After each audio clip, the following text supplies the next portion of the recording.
স্ত্রী কিংবা প্রিয়জনকে কোলে তোলার প্রতিযোগিতা, যেখানে যে যতক্ষণ বেশি সময় কোলে রাখতে পারবেন তিনিই জয়ী হবেন। আর বিজয়ীর জন্য অপেক্ষা করছিল দারুণ পুরস্কার, অর্থাৎ যিনি সবচেয়ে বেশি সময় তার প্রিয়জনকে কোলে রাখতে পারবেন তিনি পাবেন একটি চকচকে নতুন গাড়ি।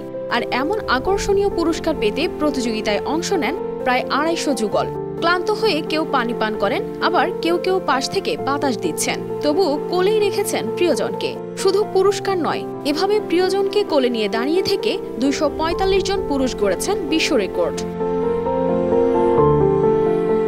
অনেকেই বিয়ে বলতে বোঝেন শুধু দায়িত্ব আর বোঝা।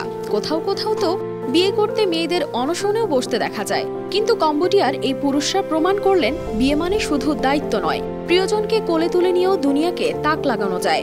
আর তাই তো 245 জন সাহসী পুরুষ একসঙ্গে তাদের প্রিয়জনকে কোলে তুলে গড়লেন এক নতুন বিশ্ব রেকর্ড।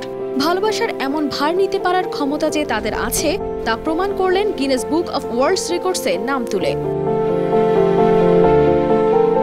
কম্বোডিয়ার রাজধানী নম পেনের বাসিন্দারা সাক্ষী হলেন এমনই এক নজিরবিহীন বৃহত্তম ব্রাইডাল ক্যারি দৃশ্যের। এই অনন্য ইভেন্টটি ছিল আন্তর্জাতিক নারী দিবস উদযাপনের একটি বিশেষ উদ্যোগ। 245 জন পুরুষ তাদের প্রিয়জনকে একসঙ্গে কোলে তুলে 1 মিনিট ধরে দাঁড়িয়ে থেকে এই বিশ্ব রেকর্ডটি গড়েন। গিনেস ওয়ার্ল্ড রেকর্ডসের প্রতিনিধিদের উপস্থিতিতে এই ঐতিহাসিক মুহূর্তটি নিশ্চিত করা হয়। এই ইভেন্ট শুধু রেকর্ড গড়ার জন্য ছিল না, বরং সমাজের মধ্যে সম্পর্ককে আরও দৃঢ় করার এক প্রচেষ্টা।